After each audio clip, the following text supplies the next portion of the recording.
Shabbos Daf Kuf Test. Today's email comes to us from Tzvi Fein, a very inspiring email. He says he just recently made Aliyah, and his son Danny kept on telling him about this Daf Yomi Shir he listens to. Finally, during Corona, he was forced to stay home. He decided to join the Shir. Now, at the age of 75, I am finally hooked on a Shir. I make sure to wake up early so I don't miss any of it. On a day that I cannot join in live, I listen to it on YouTube. It always amazes me how many people tune in from all over the world. You make it so interesting and even fun. I hope to be inspired by you for a long time to come. Thank you, Tzvi Fein. It's never too late, and it's never too early, and today is the perfect time to start the daf. We're continuing with the amazing suyas about Kavod Shabbos and Shabbos Kodesh. Rava says that Talmud Chacham, who comes to him to be judged, he wouldn't go to sleep until he found something to make a schus for him and go in his direction. Rabbi Rashi says, I can't even judge Talmid Chachamim because I am biased towards them. Rabbi Chanina would put on his finest clothing and he would go out and he'd say, let's go out and greet the Shabbos queen, and the famous saying that we say in L'chadoidi, Rabbi Yanai would say, Boi chala, Boi chala. Rabbi Bar Menachem would make a tremendous amount of these oiled wafers, 3 sa. Rabbi Abba, he would buy from 13 different butchers meat, he would bring it home, and he would tell his chefs, be energetic, hurry, make this one, and then I'll bring more meat later.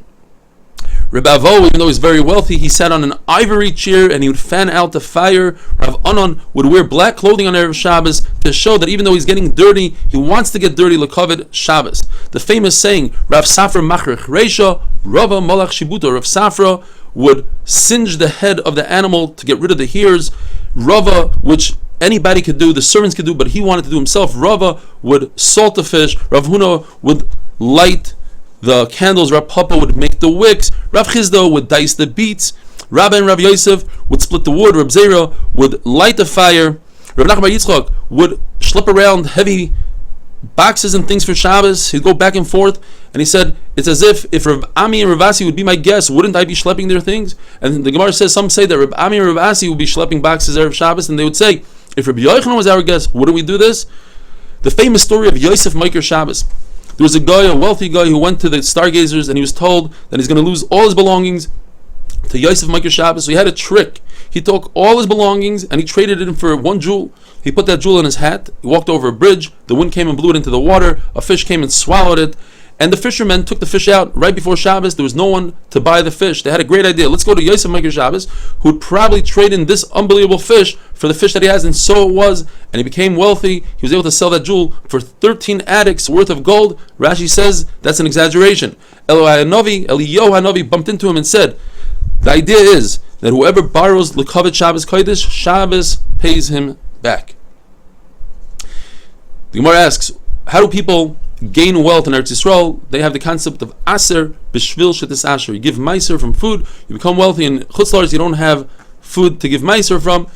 Over there, it's because they are mechabed Shabbos. The Gemara tells us a story about this. Reb Chia bar Abba was a guest in Chutz La'aretz, and they brought out a golden table that needed to be carried by 16 people. That's how heavy it was. And it had 16 chains of silver with all the beautiful dishes and food and desserts and fragrances.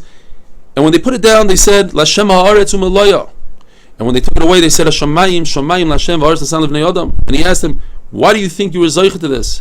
And the person said, I used to be a butcher. Any time an amazing piece of meat, a cut of meat came in front of me, I would take it and put it aside for Shabbos. And so I would do the entire week. And he said, Ashrecha shezachiso baruch ha'makoim shezakicha lekach. Shezikecha lekach. Rabbi Yeshua ben Chananya told the Caesar, you smell that unbelievable aroma? That's a very special spice called Shabbos. It only works for people who keep Shabbos. The pasuk says, "L'kdosh Hashem mechubad," referring to Yom Kippur. We can't be mechaber Yom Kippur with food. We're mechaber with a nice, clean clothing. V'chibadetoi. Rav says that if you eat at a certain time, you should eat your Shabbos meal earlier. Shmuel says if you eat at a certain time, you should eat your Shabbos meal later. Rav Papa says those of us who are used to eating meat and wine during the week, on Shabbos, depending what you do during the week, if you eat it at a certain time, either eat the meal earlier, and if you eat it earlier, make your meal later. Rav Sheshes, who was blind, wanted to make sure that his Talmidim get to the meal on Shabbos at the right time, and he doesn't prolong the shir, so he put his Talmidim where the sun would hit in the summer, or where the shade would hit in the winter, that they would have to get up and run away and go eat the meal for Tainuk Shabbos. Reb Zera, who would see two Talmidim arguing and learning, he would say, please, I'm begging you not to be Mechal Shabbos. By you talking and learning and not enjoying the meal, you're not being Mekayim the mitzvah of Einik Shabbos. Rava says that an individual should say Vayichulu. It's as if he is a partner with HaKadosh Baruch Hu. We don't read it Vayichulu, we read it Vayichalu. Together with HaKadosh Baruch Hu, they created the world. You see from the creation of the world that words have power like action. It says in the pasuk, B'dvar Hashem, with the words of Hashem, Shamayim Nasu, the skies, the heaven was made. When a person says Vayichulu Friday night, two Melachim, they accompany him, and they put their hands on his head, and they say, V'sar Avinecha. One of the Malachim is a good Malach, the other one is bad. When they come in, they find a candle lit, and the table is set. Then they give a bracha, the good one gives a bracha that we should find this the following week, and the bad malach is forced to say Amen. If Chas v'Shalom they don't find that, he makes the klala, and the good one says Amen against his will. A person should set his Shabbos table, even if he's full and he's not going to eat only a kazayas. Malav Malka as well, set the table. Malav Malka, if you drink hot water or bathe in hot water, or you eat fresh baked bread, hot baked bread, it has powers of healing. Rebbe Avo would shecht a young calf, a tilta, the third born calf, so that on Motzei Shabbos he would shecht this so that he could eat part of the kidney. So his son Avimi, when he grew older, he said, I don't understand, why didn't you just use the one that you use for Shabbos, Erev Shabbos, save the kidney for Motzei Shabbos? So he tried it out, and he put the one animal that he was supposed to shecht on Motzei Shabbos, he left it alive. And on Shabbos, a lion came and ate that animal. They didn't gain anything. Shmuel Levi says, the famous saying, whoever says, Amen Yehi Shmi Rabba, B'chol Koichai, meaning with all his kavana, with all his intent, they destroy 70 years of Gzar Din. If he has some sort of Avodah Zarah that he did, they'll be Meichel him. Rish Lakish says, if you say Amen with all your kavana, they open up the gates of Gan Eden. Amen stands for Kel Melech Ne'eman.